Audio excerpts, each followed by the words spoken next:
EM फेरेंगाखौ थारैनो BPFआ पावाराव फैमारोब्ला BTCनिफ्राय होखारमारगोन नामा?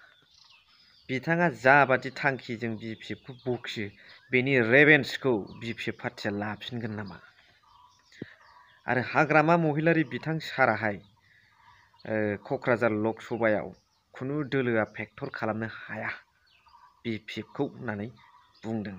स' दिनै बेनि सोमोन्दै मोजाङै सावरायगोन नोंथांमोनजों। नोंथांमोना भिडिअखौ जोबजासिम इन्जय खालामलांबानो जाबाय।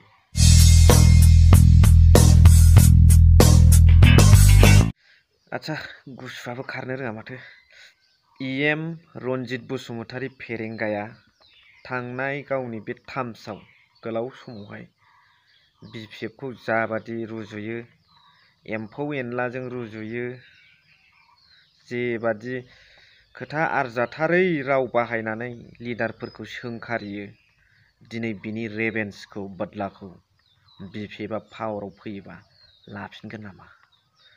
फर्मार चिफ अफ BTC श्रीजुत हाग्रामा महिलारि बिथांनिफ्राय जों खोनानो मोन्दों ससियेल मिडियायाव जे बिथां फेरेंगाखौ आरो फेरेंगानि बुंनाया जे BPFनि लिडारफोरखौ जेबो सोमावनो हाया, खुनु जेबो नारसिननो हाया होननानै बिथाङा बुंदों आरो बेखौ बिनि रेभेन्सखौ बिथांमोना लागोन।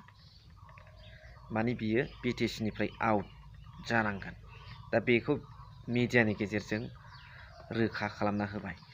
दा जाबादि गुबुन लिडारफोरखौथ' बेबादि बुंफेराखै हाग्रामा महिलारि सार बिथाङा, नाथाय मिडियानि सिगाङाव बे बिथांखौ बुंनानै होखाबाय जे फेरेंगाखौ पावाराव फैयोब्ला माबा होखारहरफिनगोन गावनि जायगायाव।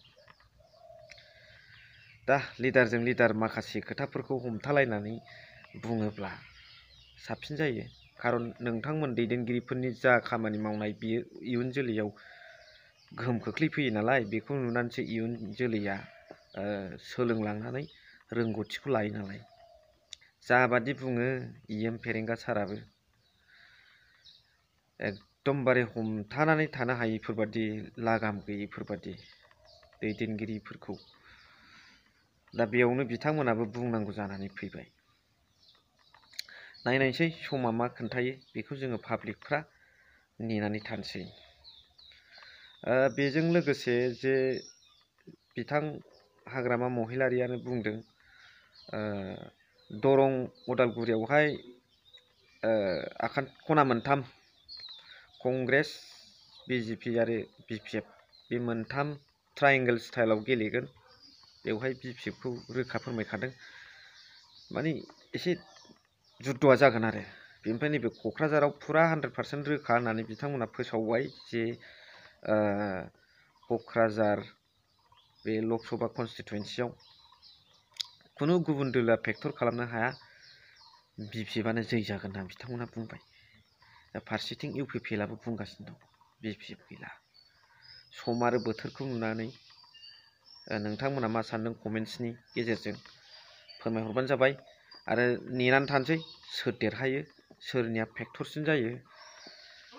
दा गभर्नमेन्ट गैयै पलिटिकेल पार्टियाव गभर्नमेन्टखौनो गारनानै लोब लोब हाबफैनायखौ नुनानै हयथ' नों आं साननो हायो रायजो राजाफ्रा हयथ' BPFआ देरहागोन। फारसेथिं UPPLआबो जयनिं हाबाफारि लागासिनो दं। बे हिसाबै जोङो बुंनांगौ जायो मालाबा मालाबा जे UPPLआनो देरहागोन नामा।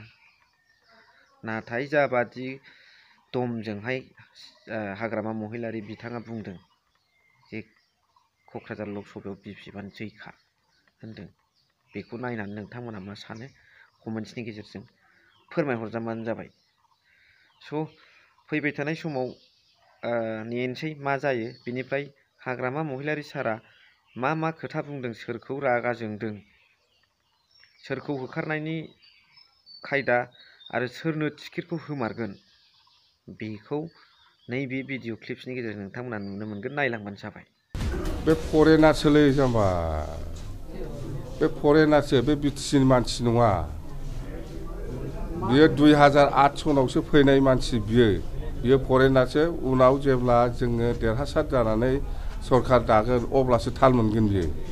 बे फरेनासो बिनि बेफोर बुंनाया जोंनाव खामानि गैया साबेसे जयनिं खालामदों नोंथांमोना दिनै बेयाव दिनै 400नि बारा जयनिं जाबाय बेहाय इउपिपिएल आरो बिजेपिनि आरो लोगोसे एक्स सार्भिसमेनफोर जयेन जादों आरो इयुथ माखासे सेंग्रा सिख्लाफोर भटारफोर जयनिं जादों 400 प्लास जिहेतु इउपिपिएल सरकार थासेयावबो गोबां मानसिफोरखौ जयेन जादों इउपिपिएल सरकार थासेयावबो जयनिं जानाय माने इउपिपिएलआ जेबो खामानि मावनो रोङाखै जानायाव बेस्थ' फैसाखौ बोरै दिहुननानै जानांगौ बेवहायसो बेस्थ' बे इउपिपिएलआ बे प्रमदआ जायनि थाखाय दिनै रायजोफ्रा जेबो सुबिदा मोनाखै ओंखायनो जोंनि दलाव हाबबाय थादों बांसिन फेस्टिभेल खुंनायखौ नुनो मोन्दों इउपिपिएलखौ मा बुङो इउपिपिएल सरकाराथ' बेनो फेस्टिभेल आरो माबा माबि मिसन लागासिनो दं गासिबो फ्लपजोब बेफोर मिसन आरो फेस्टिभेला फैसा दिहुननानै जानायनि मिसनसो फैसा दिहुननानै जानायनि फेस्टिभेलसो देरहाया हिराचरनिया देरहाया एबाराव देरहाया नोंथांमोननि थाखाय सोर फेक्टर जागोन होनना फोरमायगोन जोंनि थाखाय